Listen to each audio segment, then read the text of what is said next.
Let me ask you one other question real quick about this whole Massachusetts healthcare plan. And I bring it up because I think it's legitimate. You know, a lot of people will spin it and say, oh, you know, it's a Romney question. But really, it's more of a Tea Party type question, because that has been out there with these Tea Party patriots, if you will, very concerned about that type of program that has attached in Massachusetts. What do you make of that type of approach? Because, you know, Mitt Romney, who may become the nominee for the Republican, just as a statesman, talk to me about this. But Romney's, look, Governor Romney's made very clear that he favors absolute repeal of Obamacare, and that he believes that it's not accurate and not fair to try to compare the two.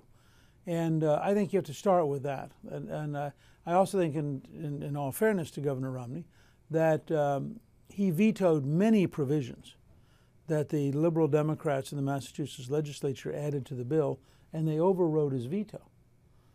So I think if you were to go back and look at the original Romney bill, you'd have a much better bill and a much more practical bill than what the liberal Democrats did to the legislation, because they literally overrode his veto on a whole series of items. So it's not as clear cut as people are making. Yeah, I think it's not, and I think, but that'll be part of the dialogue. I mean, people will talk about my record, and they'll talk about Mitt's record, and if others get in, Palin, Huckabee, Mitch Daniel, Tim Pawlenty, I mean, it could be a pretty big crowd.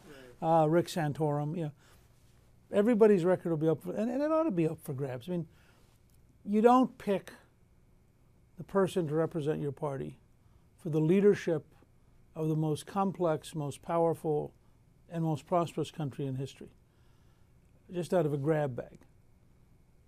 You ought to have a chance to ask that person virtually anything, and then you render judgment. You decide, look, is this the person I think can do that?